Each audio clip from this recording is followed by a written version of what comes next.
جب زمین نے اپنے محبوب کو کھو دیا تو آسمان بھی خاموش نہ رہا۔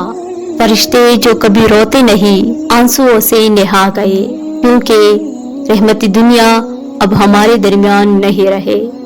وہ دن جب آسمان بھی رک گیا، فرشتوں کے پروں پر آنسو بن گئے، کیونکہ رحمت عالم کی روشنی زمین سے ختم ہو گئی تھی۔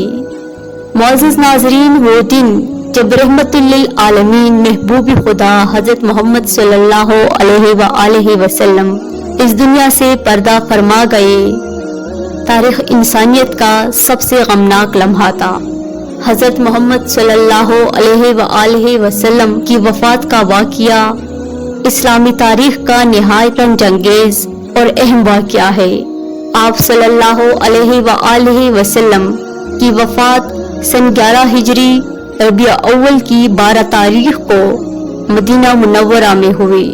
اس وقت آپ کی عمر مبارک 63 سال تھی۔ نبی کریم صلی اللہ علیہ وآلہ وسلم کی آخری بیماری تقریباً 13 دن جاری رہی۔ بیماری کا آغاز اس وقت ہوا جب آپ صلی اللہ علیہ وآلہ وسلم نے احد کی شہداء کی زیارت کے بعد جنت البقیع کا دورہ کیا اور اپنی امت کے لیے بہت سی دعائیں کیے۔ اس کے بعد آپ صلی اللہ علیہ وآلہ وسلم کو بخار کی شکایت ہوئی، جو دن بدن بڑھتی گئی۔ آپ صلی اللہ علیہ وآلہ وسلم نے مرض کے دوران حضرت عائشہ رضی اللہ تعالی عنہا کے حجرہ میں قیام فرمایا اور وہی آپ کا وصال ہوا۔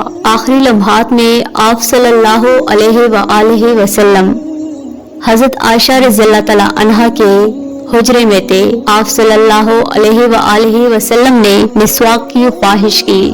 حضرت عائشہ نے آپ کے لیے مسواک نرم کی۔ آپ صلی اللہ علیہ وآلہ وسلم نے اسے استعمال کیا۔ پھر آپ صلی اللہ علیہ وآلہ وسلم نے آسمان کی طرف نظر اٹھائی، ہاتھ بلند کیے اور فرمایا، اے اللہ مجھے اعلیٰ رفیق کے پاس لے جا۔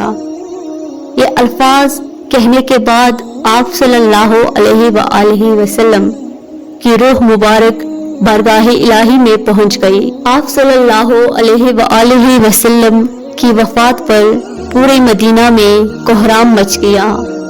صحابہ کرام شدت غم سے نڈال ہو گئے۔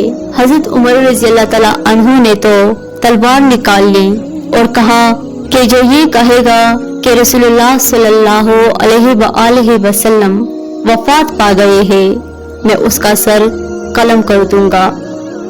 وہ سمجھ رہے تھے کہ آپ صلی اللہ علیہ وآلہ وسلم محض بے ہوش ہے، جیسے موسیٰ علیہ السلام کو کوہ طور پر غشی آئی تھی۔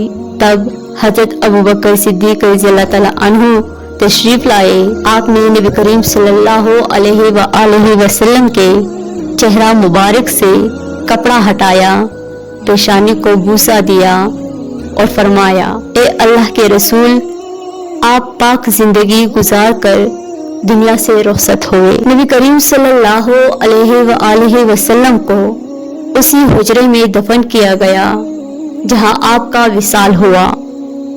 یوں دنیا نے اپنے سب سے عظیم اور رحمت للعالمین نبی کو الوداع کہا۔ یہ دن قیامت سے کم نہ تھا، مگر امت کو سبق ملا کہ دین کسی شخص کا محتاج نہیں، بلکہ اللہ کا پیغام ہمیشہ باقی رہے گا۔ فرشتوں نے نبی صلی اللہ علیہ وآلہ وسلم کی رحلت پر زمین و آسمان کے درمیان ایک خاص غمگین کیفیت محسوس کی، کیونکہ وہ جانتے تھے کہ اللہ کی رحمت کا یہ سرچشمہ اب دنیا سے رخصت ہو گیا ہے۔ آپ صلی اللہ علیہ وآلہ وسلم کی شخصیت اتنی عظیم تھی کہ تمام کائنات کے فرشتے آپ کی شفقت، محبت اور رحمت کے فقدان پر رنجیدہ تھے۔ یہ حقیقت ہمیں بتاتی ہے کہ نبی صلی اللہ علیہ وآلہ وسلم کی وفات صرف ایک انسانی جدائی نہیں، بلکہ ایک کائناتی سوگ تھا، جس میں زمین،